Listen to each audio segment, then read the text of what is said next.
Are your ulcerative colitis symptoms proving difficult to manage? Tremfya guselkumab can help you manage the cycle of UC symptoms.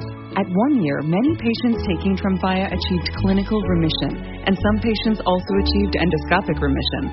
Individual results may vary. Tremfya is a prescription medicine used to treat adults with moderately to severely active ulcerative colitis.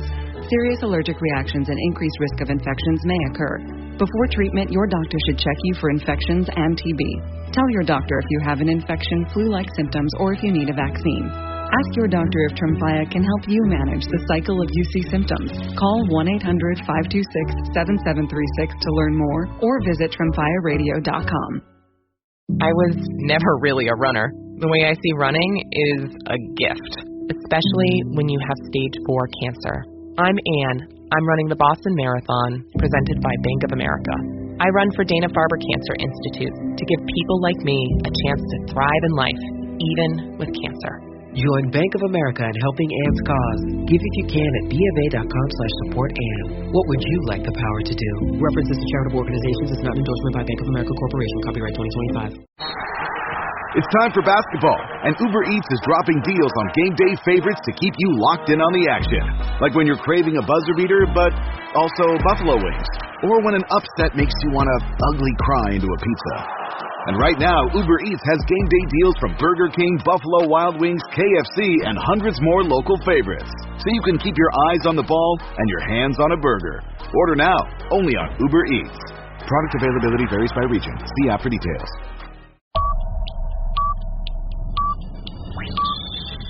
10, 9, 8, 7, 6, 5, 4, 3, 2, 1, 0.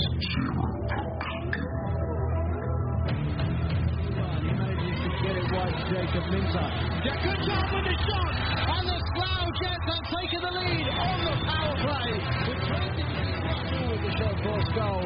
No need for the save from Lorde, and Campbell finds himself in, and it's 3-1 to the Chelmsford Chieftains.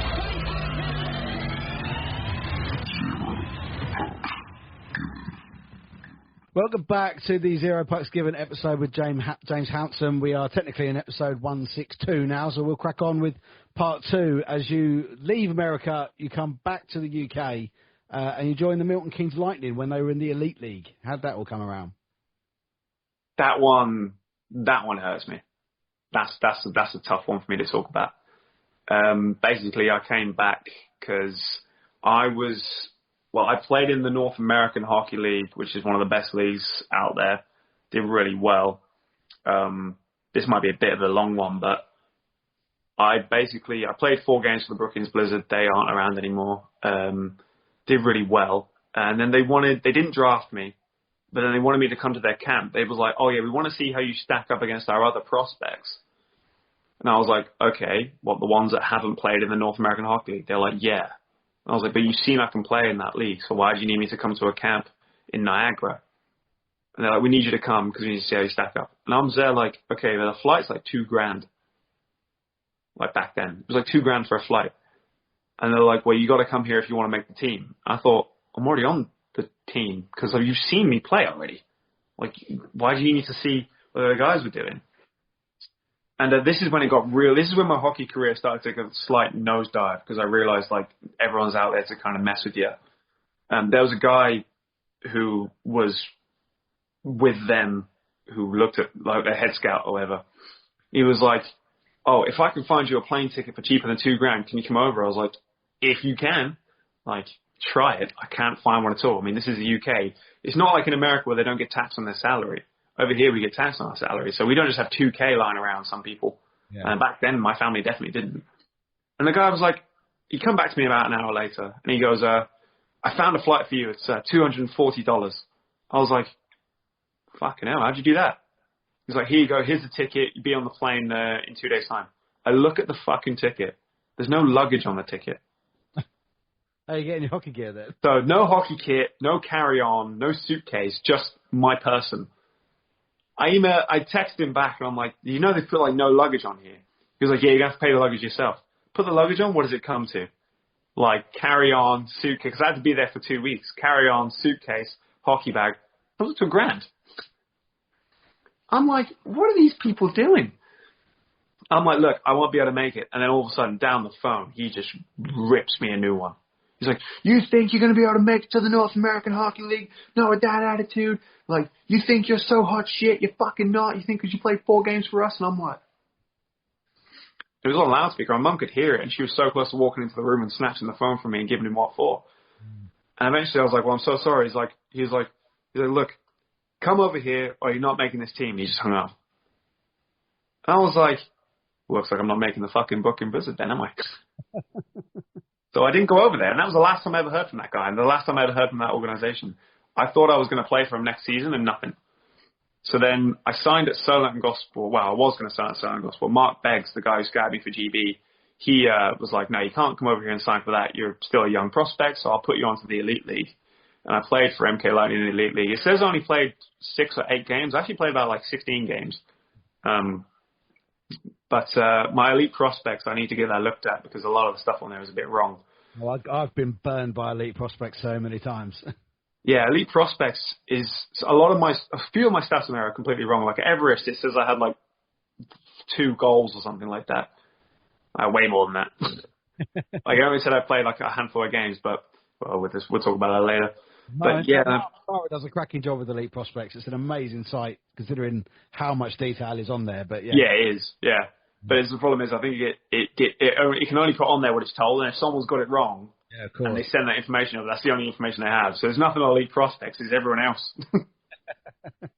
But yeah, I went to MK. And the team wasn't doing so well at the time. I think Tim Wallace was the captain. And they were losing a lot of games and they had a lot of injuries and I was like 19 years old and I still wasn't really a well-rounded player at this point. Like I could play, but I wasn't anything spectacular. And I played a couple games in, sat on the bench a couple of times. I hadn't played like a period a couple of times. And against Glasgow, I tear my MCL on the same knee that I've got at the moment. Have a slight tear. It's grade 1, so it can heal. And it took about 4 weeks. And while I was at home, I lived 3 hours away because I still lived in Swindon. So I drove 3 hours a day to practice in MK. 3 hours a day. And I couldn't drive. My mom had to drive me at that point in time. Yeah, 3 hours a day. Back and forth. So 6 hours a day I was traveling to play for this team. And so while my knee was healing, Coach Doug was like, look, I understand you live really far away. Like, just get healed at your place. So we'll be in touch with the physio down there, and we'll get sorted out. So it's about 3 or 4 weeks. And I worked really hard to get back into it. I was doing all the stretches, everything. I was running on treadmills. I was trying to get back into it. And what was weird is in those 4 weeks, they signed 2 new guys. And then I didn't hear from them the entire 4 weeks. They didn't check in on me. Didn't ask me how I was doing. Didn't ask how the injury was going on. I was like, it's a bit weird. So then I texted Doug, and I said, I feel pretty good. Like, I'd like to come. I'm going to come back up. And he said, okay, just O and then K. I was like, it's a bit weird. I come back up, and my gear is not in my stall anymore. My entire bag's been packed up and just thrown in the corner. Wow. Yeah, thrown in the corner. And the equipment guy was like, I thought you left. I was like, hey? He's like, yeah, we all thought you just left the club. I was like, no, I was injured. Did no one tell you I was injured? He was like, no. We all thought because you sat on the bench in Glasgow that you left. I was like, didn't leave. I was injured. It was like league-wide known I was injured. But apparently my whole team assumed I left. So I was like, okay. So I put my gear on in the hallway because there's a guy sitting in my seat now. This is in the Elite League. I get dressed in the hallway standing up. I don't have a chair either. Put my gear on. I go out for practice. I remember one of the players gets over me. I think it was like David Norris. He goes, are you still here? I was like, yeah, why does everyone keep saying this? Like, we heard you being sent down to like the Bracknell Bees. I was like, no, I heard nothing. Practice. Then all of a sudden, Tim Wallace comes over to me. He goes, yeah, we're thinking of sending you down on a 2-way. And basically what a 2-way means at that point is a 2-way, no way. You're going down. You're not coming back up again pretty much. And I was like, why? He was like, you just need to develop a little bit more. And I was like, well, I've been injured. So I got sent down. Well, I didn't get sent down. I said, what? Actually, don't worry about it. I'll go on my way. I'll leave. And then I signed for Solent and NHL 2 because back then the EPL had folded. So it was NI2, NI1, and then Elite League. Yeah. So the NHL 2 back then is technically the NHL 1 now. Same skill level. And Yeah, that Elite League stint always hurt me because it was like I had a lot left in me, and I never got a chance to show anybody. And that one forever hurts me, that Elite League, that little stint I had, the cup of tea I had in the Elite League, it always hurts me, that one. Oh, talking of, pushing yourself at top levels against top players, we were speaking earlier today, and you sent me a picture from a Gatorade camp that you were at. When and where was that? And then tell us who was in the picture with you. So that was in Toronto, and basically what that was, it was the World Cup of Hockey was on at the time, and they wanted to do a segment on kids from outside of Canada who have come over to play, who are trying to make it in hockey in Canada. And obviously, in the league I was playing in, there was a lot of kids internationally. They asked us all to write a story about ourselves, and I wrote a story about myself, about how I come from Silent Gosport, a tiny little shoebox rink, and I wasn't very good when I was younger, and I got better, and everyone told me I'd never be a hockey player. Like, even my coach, when I was like 10, told me I wouldn't be. His name was Don. I won't drop his last name, but he basically told me I wouldn't really cut out for this sport. And I told him all that stuff about me and how, like, I've been through a lot of stuff in my life and all that. And then basically I got picked for that All-Star camp. And basically it was in that picture I sent you, Sidney Crosby's with me. And the reason why that picture's so funny is because on the back check, I start stick lifting him and hooking him. And he was loving it. He was laughing. He starts hooking me back. But that was a funny picture. But I've got, and also the late great Johnny Gaudreau was there as well. Excellent stuff. He was there, and I've got a bottles because PK Subban was there, and there was, which I should have sent you as well. I have an interview with me and him, PK Subban, and it was on TV and everything. Awesome. And I've got, I've got a Gatorade bottle signed by Mary Pouliot, who's the Canadian women's captain. John Tavares was there, so he did a stick handling thing with me. PK Subban, Johnny Gaudreau, Sidney Crosby, all those guys were there at this camp. Like, and we got given like T-shirts and gear and like free Gatorade for 5 years or something like that. Yeah, it was amazing. Wow, that's incredible. What was it like sort of sharing the ice with players of that caliber? Were they kind of trying to force things out of you? You just realise like how far ahead NHL players are from any other player you play with. Like, I played with like some guys from the OHL, like in scrimmages and in camps and stuff, and I played with some guys from like the AHL. And I think, oh yeah, these guys are pretty good. But then just NHL players, especially if they're the highest end of NHL players, like obviously Gaudreau was out there, Tavares, Crosby. You just think these guys are just godlike, like the universally godlike. Like the way they skate is even insane. Like they push off with their legs and their strides and their edge work. Like, and Crosby was like scoring goals from angles I didn't know you could score goals from. So he was just nuts, and he was a really nice guy as well. He had a lot of good things to say. Excellent. I mean, are they then pushing the mentality, do you think? Is that what their message is? It's as good as the skills are on skates and with the stick, it's the mentality that's the big one. Yeah, basically you got to be mentally able to train every day. Like, discipline is just doing stuff you hate doing, but just do it like you love it. Like, some days you could be sat on your couch and you've had 3 practices in a row and you got a day off. It's like, on your day off, are you going to do nothing, or are you going to pick up your stick and shoot some pucks, or go out on your roll days, or stick out around something, or work on your games to some degree? Do anything, or are you just going to sit there and sit on the sofa and watch telly because you think, oh, it's my day off? And it was like PK Subban, I was talking to him, I was like, what does it take to make the NHL? He's like, you just got to do more hours than everybody else. Like, if someone's done 12 hours, you got to do 13 hours. If someone does 1 hour of ice a week, you got to do 2-3 hours of ice a week. And he told me, basically, it's all about hours. Like, if you can out-time somebody at the end of the year, if someone's done 1 hour of practice, for example, if I've done 1 hour of practice a month, I've done 12 hours of practice in a year. If you've done 2 hours of practice in a month, you've done 24 hours of practice in a year. It's sort of like that. Just McDonald's them with hours. Just keep cranking it out, basically. So how much from that Gatorade camp did you, because when was that? Was that? I was 2017 or 2018, I think. So that was kind of during your time playing at the East Coast Spartans. Yeah. So was that? Did a lot of other team players on your team get selected for that? It was just me. Yeah, it was just me. That, again, a nice boost. So now we're back in England. We've had the Elite League episode with Milton Keynes, and you're now back at Solent. We go into the pandemic, and I mean, how did you get through that?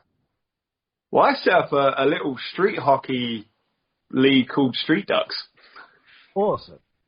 So let me do justice. Basically at the Links Centre, if you've ever been there before, there's a massive car park outside. Well, obviously during the pandemic, no one used their cars, did they? So the car park was empty, and we bought these little nets, and we had a guy put on goalie stuff, and we had a green biscuit and some rollerblades, and we literally would play till the cows come home. And we did that every single day of the pandemic. When we were allowed to come out and socialise, that's what we did. It was football in the morning, hockey in the evening. And that was it. We did that for months. We did that. We had an Instagram page, and we had these T-shirts and Street Ducks on it and all this stuff. I thought it was pretty cool. Yeah, Then was that kind of like Mighty Ducks 2 style? Mate, it was 100% Mighty Ducks 2. Yeah. I wasn't skating around with a duck whistle and calling people out from doing their homework, but it's pretty close. And it was we rolled out all the way around Swindon and everything like that, and it was awesome. And we played hockey every day, and we just stick handling, and we found out ways to make our sticks better on tarmacs, and we'd found these plastic blade covers. And then we bought spare wheels and loads of parks, and we would it was cool of us to wear high socks and everything, tank and wife beater vests and stuff like this, and in pink, and it was awesome. It just became a little hub, and it was we started off with 20 guys playing it, and I think till it got to the point we had 100 members. Wow! Really? On this thing, people were asking us to come play, and I had to decide whether they could come play or not. And it was we've got enough people tonight. We've got 50 guys coming down. Did you have to then create teams and do little rounds? Yeah, exactly. At one point we had so many players. We were able to do subs and lines. Wow. We create a monster, and people still take the piss because everyone does in this country. You called it Street Ducks, and Street Ducks is actually a worldwide street hockey thing. Yeah. So it wasn't just Street Ducks in the UK. You got Street Ducks USA, Street Ducks Spain, Street Ducks Russia, Street Ducks Finland. You got loads of stuff. Street Ducks is everywhere, and I opened up Street Ducks chapter in the United Kingdom. That was us. Yeah. I asked them, they gave us permission and everything like that. So we got all the T-shirts sent to us. So yeah, it was pretty cool, and it was awesome. That inspired then by the Mighty Ducks films? Street Ducks, I think it was. Yeah, there's a guy called Chucky Slick, and most hockey players know of him. And he started it, and it was just Street Ducks, and it started off in San Diego. In California, and then it kind of just spread across the world from there. And they've got chapters in almost all 50 states, and a couple other countries now as well. Street Ducks. Yeah, wow. I mean, when I've spoken to the guys that have, from that film, we had Matt Dougherty, who was Averman, on, and Justin Wong, who was Kenny Wu, came on as well, and they're both so shocked at the reach that those films had. I mean, back from now over 30 years ago, really, that they were. And they're still actually influencing hockey players today. They are, yeah. The amount of times I've gone for a job interview in my life, and I've been oh yeah, I play ice hockey, and they're oh, have you seen? I'm Mighty Ducks? Yeah. They're all oh, is it possible to do a knuckle puck? I'm never tried it, but it's not easy. And then it's people always ask, have you seen the Mighty Ducks? Have you seen the Mighty Ducks? Oh, I love that film. But it's I grew up on Youngblood and Slapshot. Yeah. Yes. Grit hockey films. All that grit and fighting is what I grew up on. I watched Mighty Ducks a little bit, but for me it was I always wanted realism. I was Youngblood's pretty realistic. Slapshot's about as realistic as it gets for 1970s hockey. Yeah. I love those kind of films. They were good for me. Yeah, and I do. I mean, my daughter actually hasn't watched the Mighty Ducks film. She kind of resists. Sacrilege. It. And I can say to her, you can't really call yourself a hockey fan if you've not. You have to sit down and watch all three. It's the law. And I've said to her, half of it is bullshit because every time you try the flying V, you're offside, and you can't come behind the goalie and trip him up with the stick and then go around the other side and score. But my favourite, as much as I love this, and they are for kids, they always make me chuckle. The biggest bullshit one is when they play for Team USA. Yeah. That one always cracks me up because I remember me and the boys were sat down when I was playing in the States. Imagine you got all these top prospects who want to play in the World Juniors and they just pick this team from Minnesota. Yeah. to come play in the World Juniors. 6 months ago was shit. And Yeah, 6 months ago was shit. They were District bottom 12, or whatever they were. Now they're playing for USA against Iceland, that really well-known hockey country as well. Yeah. And not only that, they play against Trinidad and Tobago in their first game. The jersey, though, the Trinidad and Tobago jersey. You can buy them, I think, from Fanatics. You can buy the Trinidad and Tobago jerseys. You can't get it. It's a cracking jersey. And the Iceland one. But we just used to make me laugh because it was like they're playing for Team USA, and then in the last game, they're like, you know what? Fuck the USA jerseys. Let's put the Mighty Ducks one on.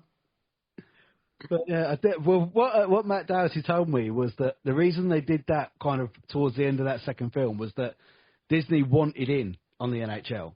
And they wanted a franchise, and that they thought, this is how we do it. We do a Disney film and we use it that way. It could be clever. I mean, it's worked. They've got Anaheim Ducks now, but it was the fact that it's obviously Disney because they do it in the third one where they're playing some sort of prep league hockey. That's the next bit that made me laugh. Is you got guys that just played for Team USA at the World Juniors, and now they're playing junior varsity, which means you're below the top team. Yeah. You would think if you represented USA, you're up there now. Yeah, or that varsity team would have been the ones that represented USA instead of... Yeah. The goalie! But all good fun. All good. Yeah, that's another thing. You can't, if you take your helmet off on the ice, game stops. Yeah. But it's the fact that, was it a knuckle puck time, and in the middle of a 30-second timeout, which is out of player gear, into goalie gear, inconspicuously without anybody noticing. It would have been more funny if, halfway through, the Iceland coach is just drawing up the drill, and he looks across, and there's a guy just putting on the pads Yeah. Keelan Thompson's all shaking down. Yeah, not only that, scores a belter from his own end. Yeah. As if the goalie wouldn't have seen it coming for the next 5 minutes while he was travelling towards him down the ice. Just... Amazing. Gotta love it, though. Realism. Yeah. Do you know what? Sometimes the world's a shit place. You got to have a bit of fairy tale in there. You got to have fairy tale fun in there.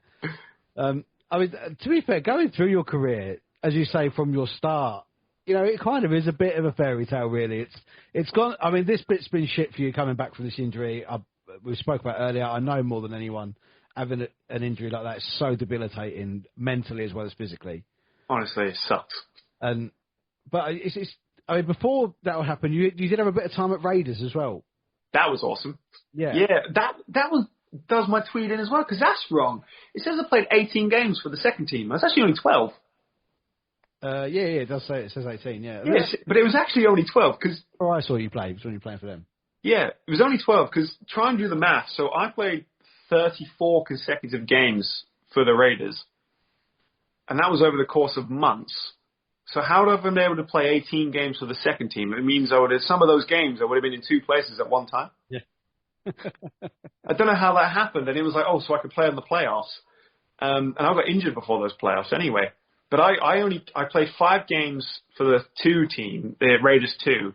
Got called up by Sean Easton for about 34 games. Came back and played 7. So that's 12 games. But for some reason it says I played 18. And where did you get 18 from? And apparently they got tacked on there so I could play in the playoffs, which I eventually got injured for anyway. But I was playing NHL 1, NHL National for Raiders under the great Sean Easton. Good coach, really nice to me. Great team. Great fans. Great rink. Great jerseys. Great room. Got nothing bad to say about the Raiders, so I loved it there. Yeah. It's really good to see that actually that kind of identity of theirs is properly back now. Romford Raiders, it's on the jerseys. The Sapphire is just my favourite away rink to visit. I love it there.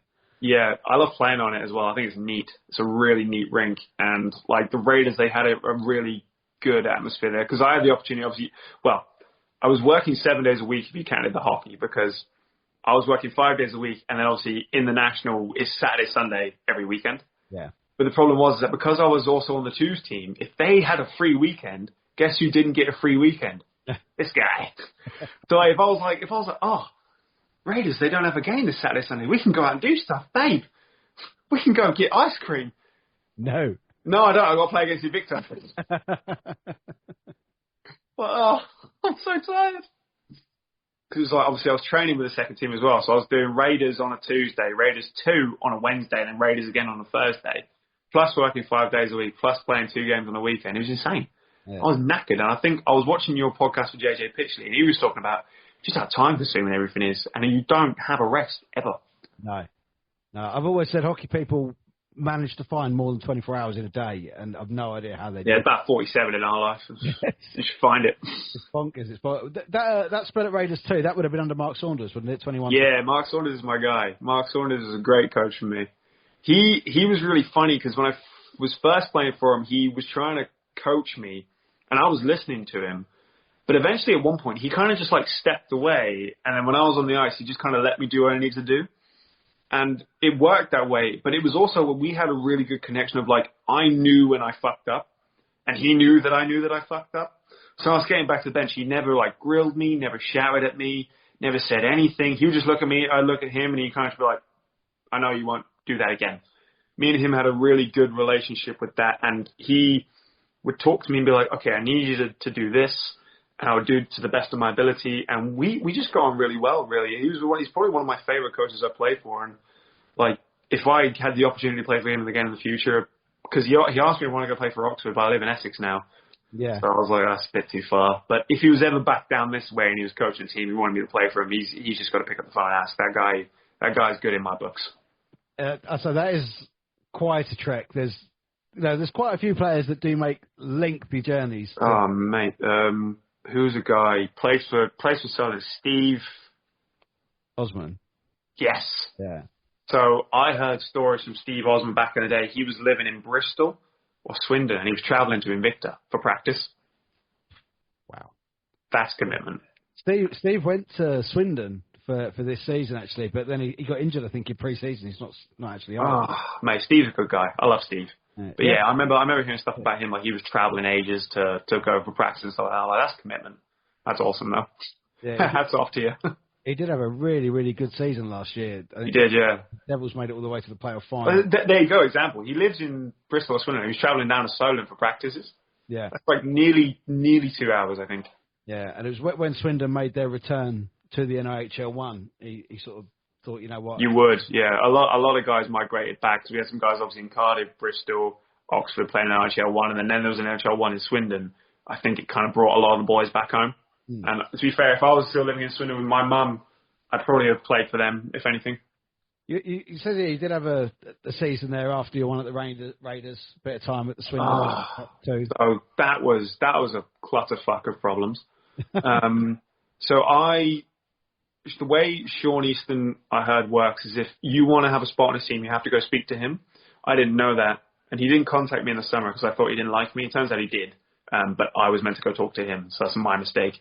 And he didn't sign me for the Raiders the next year. And I was like, I really thought I made it that time. So I signed for Chelmsford because Mark Saunders was in Chelmsford. I was like, okay, go with what you know. And then my job, I ended up having to get a new managerial job, be it all in Swindon for Porsche. Yeah. And then basically I had to go up and work in Swindon. And by the time I got that new job opportunity to come in, it was so late into the off-season. Bristol already had their team. Oxford already had their team. Everyone was sort of lined up. Like Swindon had already had their team. I asked Aaron Nell, but I don't think nothing ever come of it. So I was like, I haven't got no choice here. So around December time, I was basically training with an IHL2 Swindon team. And the coach was like, do you want to sign for us? I was like, sure. And I ended up signing for them. And I had Jackson Price and Hayden Lee on my team, who were like about the same age as me and have played like fairly decent levels of hockey, and really like one of the best third lines in the league. Like I had a lot of goals, and it was really awesome. That team was good, and a lot of them still play on that team now. But yeah, it was my first time back in the NHL too, after playing at all these leagues for so long, and it was kind of a interesting start because I think my first game was against Solent in NHL 2. So another full circle moment for me. God, I can't get away from this guy. Well, that I was going to say, because that season that Mark come to Chelmsford, you were announced as signing for Chelmsford, and then obviously I was pumped. Yeah, I was pumped. Yeah, I know. It never came to fruition. I was like, oh. But actually, we never got told the reason why. So I commented under a post when I got released from the club. I commented on the post like, I'm moving house. Is what I put. That was what I put under a post, and if anybody saw it or anything, a couple of people liked that because that you guys, Chelmsford released the statement of me, and it was like, oh, that's a shame. And then I commented on the statement, being like, oh, this is the reason. Yeah. Because I didn't want to like leave people not knowing. And then I put a statement out myself saying, oh, the reason why I'm leaving Chelmsford is not because I don't like it, just I'm quite literally moving myself. I'm moving up country, so it doesn't make sense for me to come all the way down to Chelmsford from Swindon. No, absolutely not. But it's that was a lot of fun, though. I enjoyed that season. That was a lot of fun for me. And then there's a little bit of time at Oxford City Stars. Was that after Simon Anderson had gone and Shannon Taylor came in? Yeah, so I played at Oxford not nearly long enough, and the problem is that I had to retire in January. I had a bit of a problem with my heart. It just wasn't doing what it was meant to do, and I basically got told by a doctor, like, you shouldn't really be playing anymore. So that's another thing that's happened in my life. It's just insane. And basically I had to sort of stop and get my heart back in order because I had a problem where it wasn't beating fast enough and hockey's fast. Like you're hitting 200 BPM a lot of times in hockey games, and my heart wasn't beating fast enough. And it was like in games, I was a pretty fit enough player to go up, down, back, make a couple moves and get off. But it was like I would go down once and I would literally be destroyed, like as if I just had like a 2-minute shift and it only been 10 seconds. Would that be out of breath or lightheaded? Yeah, out of breath. Like I was exhausted. I'm like, I don't understand why I'm out of breath so much. And I went and had a cardiogram, some tests, and they're like, your heart just doesn't beat fast enough. I was like, wow. So like, we need you to get this back into order. We've got this medication for you. And that was it. Basically, I couldn't play because of that. I still went on the ice though. I went on the ice and trained. Ignored doctor's orders and went on the ice and trained anyway. Yeah. So, I mean, you obviously coming back from the knee injury and playing now. Is that something that is under control now then? Yeah, it is. So a lot of it's back to normal now. My heart has kind of realigned itself. There's still a bit of tiredness here and there, but it seems to be okay now. There's not a lot of irregular heartbeats anymore, which is good. But yeah, it's kind of regulated itself now, and I've been kind of cleared to play. But from what I was told when it first ever happened back in January last year, the doctors were straight up like, unless you want to die, don't play. Wow. It's basically the bottom line. They're like, if you carry on playing, you could go into cardiac arrest on the ice. I was like, okay. They're like, we highly suggest you just don't play ice hockey anymore. I was like, great. Thanks. That's what I really wanted to hear at this point in my career. Yeah, I mean, well, people obviously that follow sport would have seen it a couple of times in football over the last few years. He was just collapsing. Yeah, Christian Eriksen at the Euros. That's basically what they were scared of for me. Yeah. Was I would just flop. So yeah. His name's escaping me. I think it's Tom something. Plays for Luton, and that happened to him twice. Oh Jesus! Once at Wembley Stadium in the playoff final, which Luton won, got into the Premier League, and then he came back. I think it was about 8 months later. Came back, played, and it happened again. So that's a definite sort of no now. But I think there's always been progress made with heart conditions, medication, and things that can be done to keep athletes going. But it's something that, I mean, you look at all the other training that you can do for every other muscle in your body. What can you really do for that one?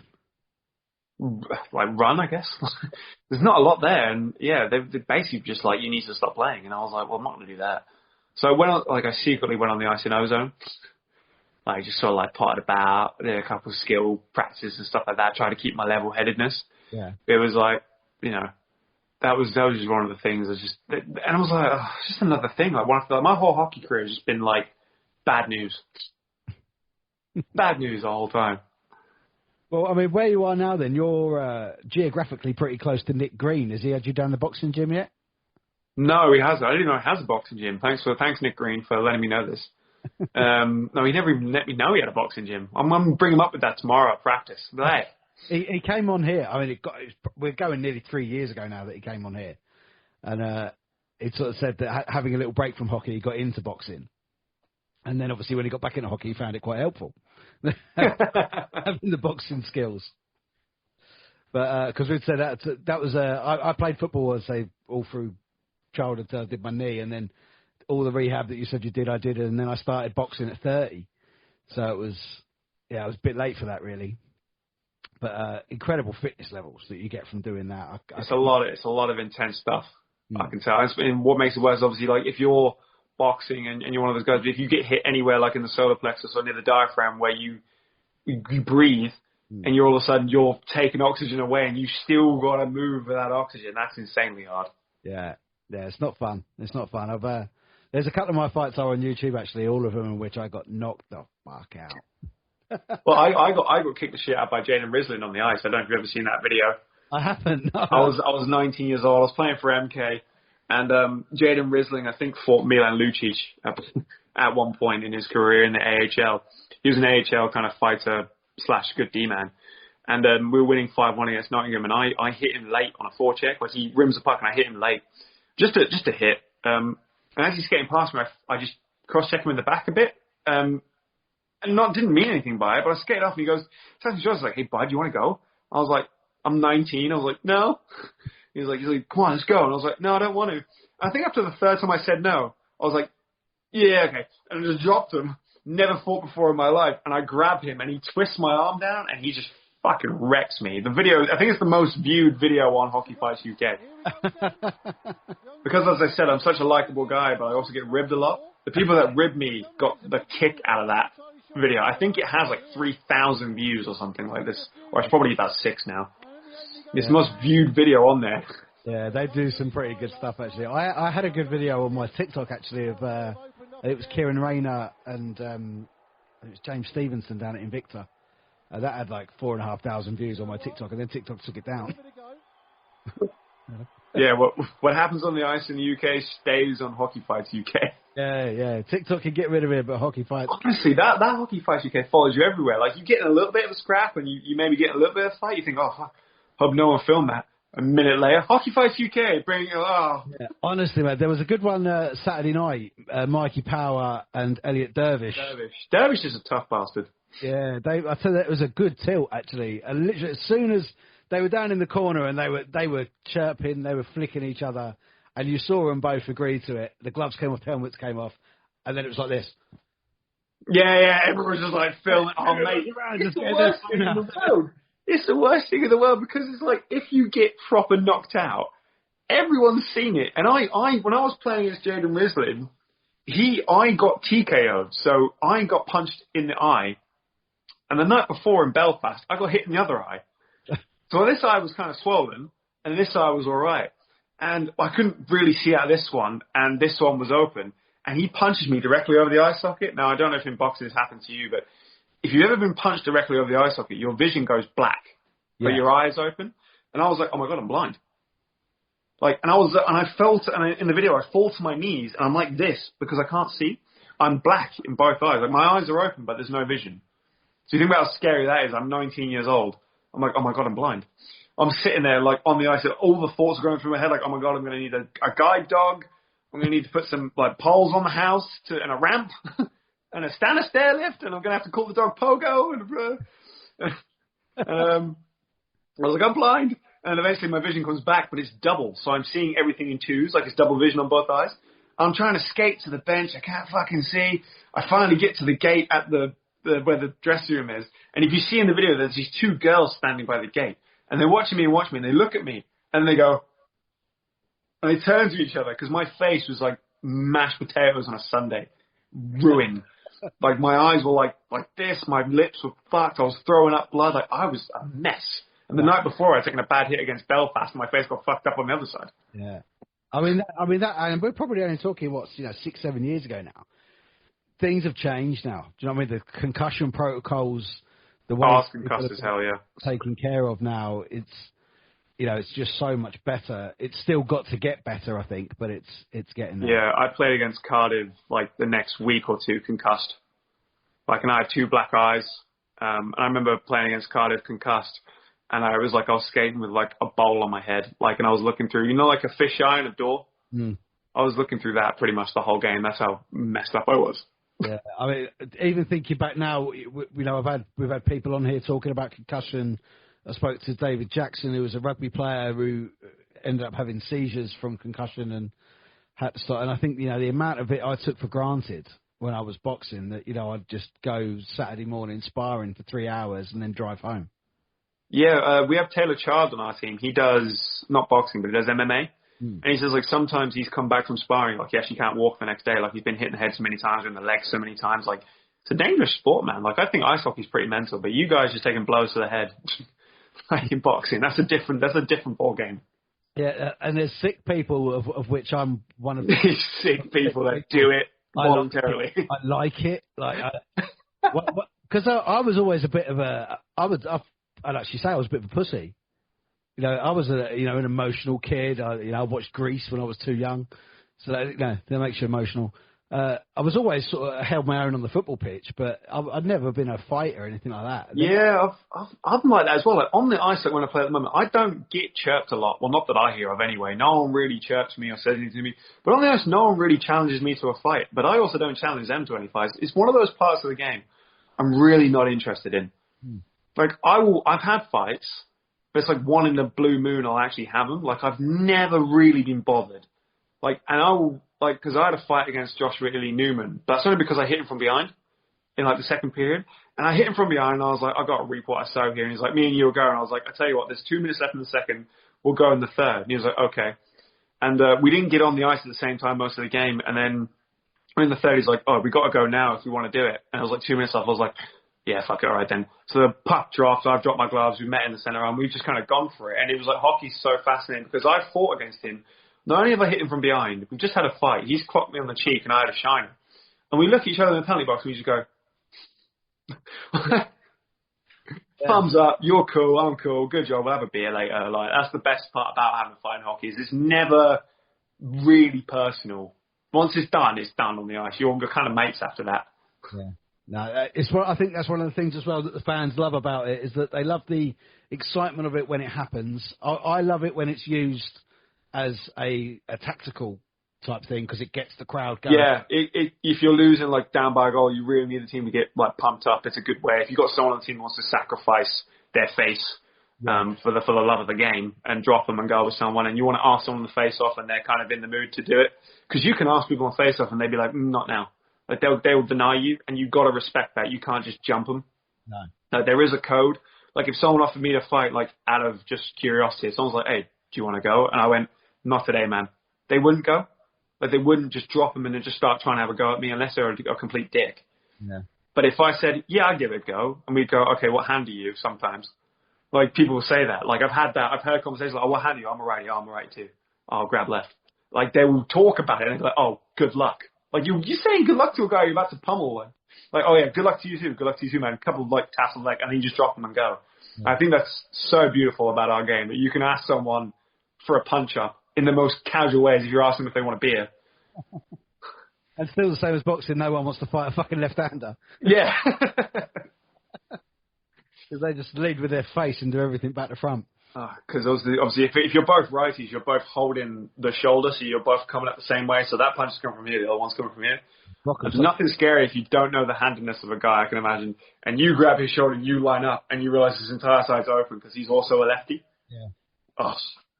No, one of my last fights, actually, I took it at really late notice because I was sort of helping my coach in the gym, and every time we'd be putting a show on and our fighters would go, I'd be working in the corner, but if someone failed a medical or got injured or didn't turn up, I'd just jump in at any weight and give someone 3 rounds. It didn't bother me. Any weight as well, Jesus Christ. I fought from light welter up to cruiser. About cruiser, I got battered at cruiser. The weight actually make a difference on the punches, does it? God, yeah. And it's the size. I'm only 5'8". Oh. I'm quite a small guy, so yeah, fighting. And this kid, he was only about 18. He's been amateur champion in Britain for his age group since he fought me. He was tasty. As we said about the solar plexus, he got me like right up there, tasting leather for days. It's just one of those ones. I guess you're just in the corner, just taking it. It was a beautiful shot. I had to give it to him. But one of the last ones I had, I got in the sort of the face off with this guy, and I thought, I'm just going to fuck with him, and I actually lined up southpaw for the face-off. And I could see him kind of think, I don't think I've ever fought anyone left-handed before. And I did have to ask, am I allowed to beat him? Because when you come in late, you're not normally allowed to win. Oh, really? What, like a journeyman? Yeah, that's kind of what I was. I was like a unlicensed journeyman, just making sure that people that have trained for 8 weeks, making sure they have their fight. And but I was allowed to win that one, and I did win that one. Speaking of unlicenses, I was watching that documentary. You ever heard of Lenny McLean? Oh, the governor? Yeah. I was watching a documentary on him literally last night. He was an unlicensed boxer, but he started off on the cobbles just knocking geezers out in front of pubs and stuff like that. And he became like a really good unlicensed boxer from what I've seen. Yeah, I think there's another term for that. I don't think it's unlicensed. I think it's illegal. Underground. The correct term is illegal, actually. Let's face terms. It's illegal. I think that's when they make the rings out of hay bales and shit like that. Yeah. I've seen a couple of them on TikTok, like underground bare knuckle boxing. Yeah, like it's a big traveller thing, massive big. Yeah. I mean, I don't know how much time we have left, but I was in Stoke-on-Trent partying with my mate one time, and we were coming back from a night out, and we were sat in the hotel lobby, and we were just looking at stars, pretty much completely off our shit-faced drunk. And there was a guy in there celebrating, and we're like, oh, what's all the big deal? And he comes out, he's like, he sounds quite scouse, he's like, I just won the bare knuckle boxing championship. We're like, oh yeah, and I looked at his hands, and his hands were like bricks. Like his knuckles weren't there; they were so swollen, they were all cut up and everything. He's like, in his face, he's got a couple of cuts on. He's like, I've just won the bare knuckle boxing championship, and I got talking to him. He's like, yeah, the average bare knuckle boxing match is about 2 minutes. Yeah, they don't last long. Once you land, it's all over. He's like, you got a couple of them that go on for a while, and the guys are just bloody. But a lot of the time, it's not that long of a fight, to be honest. They get 20 seconds to get up as well. Yeah, I know. It's just fucked because like you're being hit, and like I don't know if you can wrap your hands in that level, but I've just seen guys just pure knuckles, and they're just going at it, and it's like a couple one-punch combo, and the guy's and he's down. Yeah, I mean, well, even in gloves, I mean, I fought unlicensed with 10-ounce gloves, which is the same as the pros. That's a massive difference between being hit with the 16-ounce sparring glove. Yeah. Getting clocked with a 10-ounce, so that's a huge... It's like the UFC gloves, because the UFC gloves, obviously, you can grab with UFC gloves, and they're like nothing, are they? So... They're there to protect their hands, not protect the other person's face. Yeah, exactly. So you don't break your knuckles on someone's cheekbone. Yeah. But I do like a bit of boxing. Never really got into it myself, but I've always, every time there's a big fight on telly, I'm always tuning in. Oh God, yeah, you got to get excited for that. It's probably the only thing I really bet on, that and horse racing. No, I like betting on the boxing. You can actually win half decent money on the boxing. I made the dumbest bet of my life. I downloaded the Bet365 app because my missus won like a couple $100 on a horse race. And on Bet365, for some reason, they have a bet that you can make on a hockey game that no one scores. In hockey? In hockey. The problem with that is, so we've got a thing called overtime. Yeah. And I put like £5 down. The returns was like 164 to 1. So it was like however many £1,000. I can't do the math off the top of my head. C-star maths. Yeah. As I mentioned in the beginning. And I was like, yeah, no one's going to score. And obviously I lost the bet. And I looked and it was like, I made a bet that the game would finish 0-0. In a game that has all the winner. In a game of ice hockey. Oh, no. I was like, oh my God, I'm a fucking moron. I mean, to be fair for gambling, this is my favourite week of the year, the Cheltenham Festival week. So it's, oh yeah, I saw that. You posted that earlier, yeah. Have we got anything else to talk about? No, but the only other thing, I've got like a couple of random questions from your career. What, from other people or from yourself? No, just from myself. Oh, go on in. Best player you played with? Oh, bloody hell. Well, I played with Gabriel Velarde. He plays for the Winnipeg Jets. That's definitely up there then, is it? And Semen Dargachensev, he plays in the KHL. And Pavel Gogolev, he plays in the KHL. Do it count as Sidney Crosby is playing with? And Sidney Crosby, yeah, he's up there. I forgot about him. And then Max Sasson, he plays for the Vancouver Canucks. Awesome stuff. What about the best player you played against? Depends. Country? Which country? This country. This country? Oh. Vanya Antonov, probably up there. The Bartlett brothers, pretty good. In the NIHL, Kieran Brown. And Elite League was a player called George Golovkovs. He was just this Latvian guy who was sick. But yeah, I think NIHL 1 is Bartlett brothers, Vanya Antonov, Christian Moore and Sedmore. Pretty good guys. There's loads. Like, it's kind of hard to pick one. I've got like a list, but any guys I forgot who you're good, don't worry, you're up here, but I can't say it all in one go. I mean, now I've been doing this where I've spoken to quite a lot of the guys and I watch as much as I possibly can. For me, Christian Moore is one of the most technically gifted players in this country. Just smooth. I laugh at him because I sent him a message today. I was like, when you skate, you're so Czech. Like, you're so Czech Republic when you skate. And he's laughing because he's got this big long stride, and he's just like a really smooth is fast is smooth kind of guy, and he's just sticking out, he's just out there making moves. He just does everything really smooth. If I could only emulate that, I'm a really choppy kind of guy. But he can really like move out there, and especially him and his brother as well. So yeah, Christian Moore's really technically gifted. And future, mate. I mean, what are we looking like for obviously the rest of the year? Warriors still got a chance of playoffs. Yeah, we've got to basically win the next 2 games to make playoffs. That's going to be the goal. Short-term goal, that. Long-term goal is just try and get back up to NHL 1. That's what I'm looking to do next year, because obviously I have the whole summer to work more on my knee. And then we'll see how I go. Hopefully for the Chiefs. I think they'll have me. If not, obviously Romford's down the road, and I know they'll have me at some point as well. So that's kind of the goal, get back up to NHL 1. And then national, try and get back up there, but I'm not sure yet, because I've got my daughter, got my missus. I really like my job. It's a lot of words, a lot of travel. We'll see how we go. I might just be a lifer NHL 1 guy. Kind of suits me. I didn't know you had a daughter as well. How old is she? She's 6. Wow, really? So you were young. Yeah, got her young, yeah. But, yeah, I have a daughter. Yeah, I like spending time with them. Obviously, during, like, when I was retired and I wasn't playing, I had every weekend free. I'm like, this is amazing. I didn't know life could be so good. like, I just forgot about it for a minute. I was like, oh, life's so much better like this. Did she come and watch you? Yeah, and, yeah, she's a big fan. Yeah, she loved it when I was at Romford. She had a little jersey and everything like that. Oh, wicked. It's one of those games for me that I love. It's just one of the things I love seeing at Chelmsford. When you look up on the balcony, you see all the wives and the kids, and all the little kids are standing up in their jerseys and that. It's just a terrific sport. Yeah, I mean, if people think I suck, she thinks I'm the best player in the world. So, and her opinion is the only one that matters. Correct, absolutely. And my missus thinks I'm the best player in the world, and that opinion really matters to me. Yeah, well, I mean, my daughter is 14, and I think she thinks I'm the greatest man in the world, which I will take. And I've been with my wife 20 years, and she thinks I'm the biggest knob on the planet. She used to think you were up there with the best man in the world gig, but then after time's gone on, proving yourself otherwise. I'm still short, but now I'm fat and bald. James Hounsome, thank you so much for giving me so much of your time this evening. It's been an absolute pleasure to have you on the podcast. That's my first 2-parter, actually, that I've put out. Mate, I'm all about firsts. You know what I mean?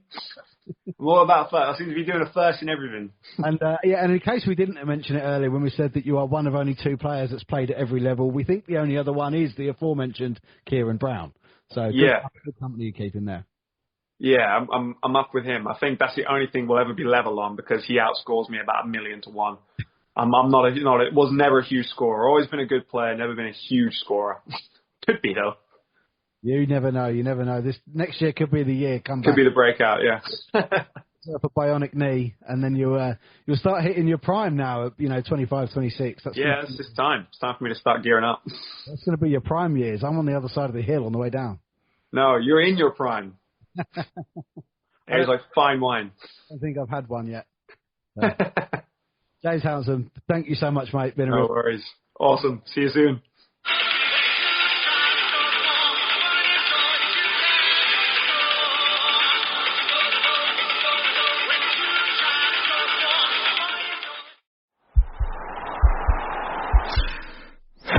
This podcast is part of the Sports Social Podcast Network.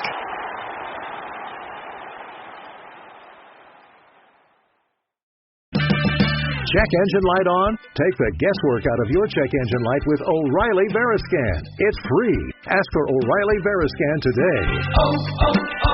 O'Reilly.